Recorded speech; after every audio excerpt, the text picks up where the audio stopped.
ಎಲ್ರಿಗೂ ನಮಸ್ಕಾರ. ಇನ್ಫೋಸ್ಟ್ರೀಮ್ ಯೂಟ್ಯೂಬ್ ಚಾನೆಲ್ಗೆ ಎಲ್ರಿಗೂ ಸ್ವಾಗತ.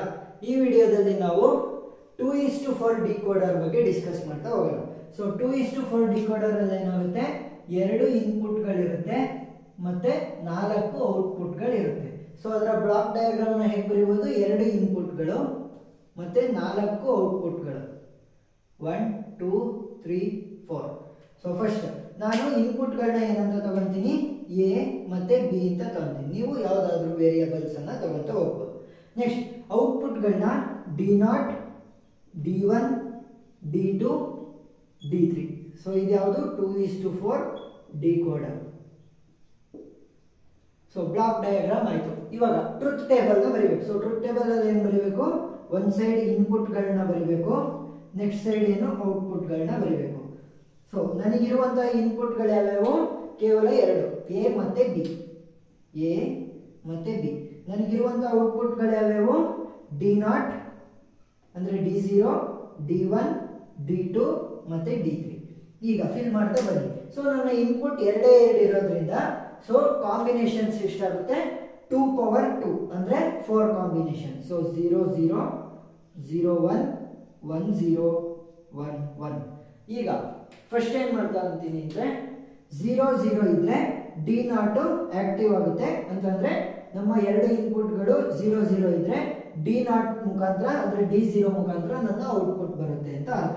ಸೊ ಇನ್ನು ಉಳಿದಿರೋದೆಲ್ಲ 0.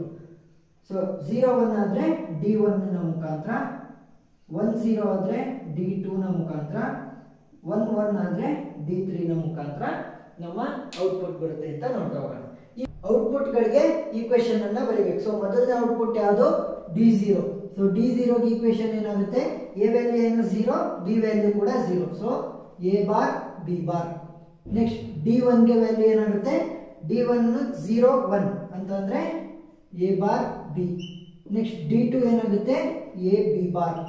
ನೆಕ್ಸ್ಟ್ D3 ಏನಾಗುತ್ತೆ, ಎ ಬಿ. ಇವಾಗ ಪ್ರತಿಯೊಂದಕ್ಕೂ ಕೂಡ ಈಕ್ವೇಶನ್ ಅನ್ನ ಬರೆದಿದ್ದೀವಿ. ನೆಕ್ಸ್ಟ್ ಲಾಜಿಕ್ ಸರ್ಕ್ಯೂಟ್ ನ ಬರೀಬೇಕು. ಯಾವುದಕ್ಕೆ, ಔಟ್ಪುಟ್ ನ ತರಿಸಬೇಕು ಈ ಇನ್ಪುಟ್ ಗಳನ್ನ ಯೂಸ್ ಮಾಡಿಕೊಂಡು. ಸೊ ಎ ಮತ್ತೆ ಬಿ ನ ಯೂಸ್ ಮಾಡ್ತಾ ಇದ್ದೀನಿ. ಸೊ ಅದರಲ್ಲಿ ಬಾರ್ ಕೂಡ ಇದೆ. ಸೊ ಏನ್ ಮಾಡಬೇಕು, ನಾಟ್ ಗೇಟ್ ಗಳನ್ನು ಕೂಡ ಯೂಸ್ ಮಾಡಬೇಕು. ಈಗ ನಾಟ್ ಗೇಟ್ ಯೂಸ್ ಮಾಡಾದ್ಮೇಲೆ ಫಸ್ಟ್ ನೇದು D0 ನ ಬಳಸಬೇಕು, A bar B bar. Bar ಅಂತಂದ್ರೆ not gate. So and gate ನ ಹಾಕ್ಬೇಕು. ಯಾಕೆ, A bar dot B bar. So ಮೊದಲನೇ D0 ಬಂತು. ನೆಕ್ಸ್ಟ್ D1 ಅಂತಂದ್ರೆ A bar B, A bar B and gate D1. Next D2 ಅಂದ್ರೆ A B bar, A B bar D2. Next D3 ಅಂದ್ರೆ A B, A B D3 value ನಮಗೆ ಸಿಕ್ತು. So 2:4 decoder ಅರ್ಥ ಆಗಿದೆ ಅಂತ ಅನ್ಕೊಂತೀನಿ. ಏನಾದರೂ ಡೌಟ್ ಇದ್ರೆ ಕಮೆಂಟ್ ಸೆಕ್ಷನ್ ಅಲ್ಲಿ ತಿಳಿಸಿ. Thank you.